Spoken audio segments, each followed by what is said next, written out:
ایک دفعہ کا ذکر ہے کہ ایک سلطنت میں امیر بادشاہ رہا کرتا تھا۔ شہر اور ملک دونوں جگہ اس کے عمدہ مکانات تھے۔ اس کے گھر کا فرنیچر دنیا بھر سے لایا گیا تھا اور بہت ہی قیمتی تھا۔ اس کے علاوہ اس کے پھلوں اور پھولوں کے بے شمار باغات تھے۔ اس کو اپنے امیر ہونے پر بہت غرور تھا۔ اس نے بہت سی شادیاں کر رکھی تھی۔ لڑکیاں اس کے امیر ہونے کی وجہ سے اسے شادی کر لیتی تھیں، لیکن بعد میں بادشاہ ان کے ساتھ نوکروں والا سلوک کرتا۔ اس کی بیویاں سارا دن گھر کے کام کرتی اور بادشاہ کی خدمت میں لگی رہتی۔ وہ اکثر آپس میں بات کرتی، ہماری زندگی نوکروں والی ہو گئی ہے، بادشاہ ہم سے پیار نہیں کرتا اور نہ ہی پیار سے بات کرتا ہے۔ وہ آپس میں اپنے دکھ بانٹتی تھی۔ ایک بار بادشاہ اپنے اسٹرابری کے باغ میں گیا۔ وہ وہاں ان کی دیکھ بھال کو دیکھنے گیا تھا۔ سامنے ایک جھونپڑی کے پاس لال رنگ کے خوبصورت لباس میں ایک پری بیٹھی تھی۔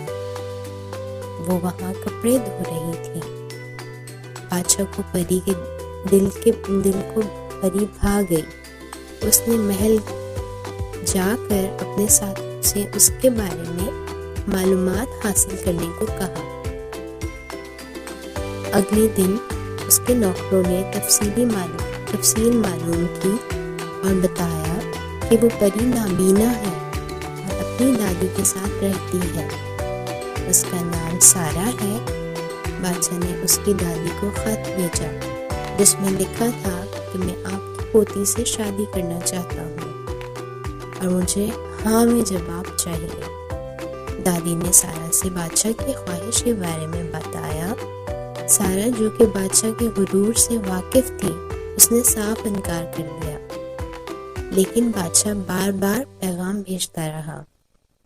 آخر کار پری نے بادشاہ سے کہا کہ میں اس شرط پر شادی کروں گی اگر وہ میرے لیے نایاب نیلا گلاب لائے گا، جس کی دوائی کے استعمال سے میری بینائی واپس آ سکتی ہے۔ بادشاہ نے پری کی شرط کو قبول کیا اور دور دراز علاقے کے خطرناک جنگل میں نیلے گلاب کا پودا موجود تھا۔ وہاں سے وہ مہنگے داموں خریدا اور اس کے بیج سے نیلے گلاب کے باغ لگائے اور اپنے حکیم سے کہہ کر پری کے لیے نیلے گلاب سے دوائی تیار کروائی، جس کے استعمال سے پری کی آنکھوں کی روشنی واپس آ گئی۔ وہ پری نے بادشاہ سے شادی کے لیے راضی ہو گئی۔ دونوں کی شادی ہو گئی۔ پری نے بادشاہ سے وعدہ کیا کہ وہ سب بیویوں کے ساتھ اچھا برتاؤ کرے گا اور سب کے ساتھ مل کر رکھے گا۔ یوں بادشاہ کا سلوک اپنی بیویوں کے ساتھ بہتر ہوتا گیا اور پھر وہ سب آپس میں مل جل کر خوشگوار زندگی گزارنے لگے۔ بادشاہ جو کہ اپنی دولت پر غرور کرتا تھا، اب اس کا رویہ سب کے ساتھ یکساں تھا اور اس طرح پری اور بادشاہ کی محبت کی مثال سب کو مل گئی۔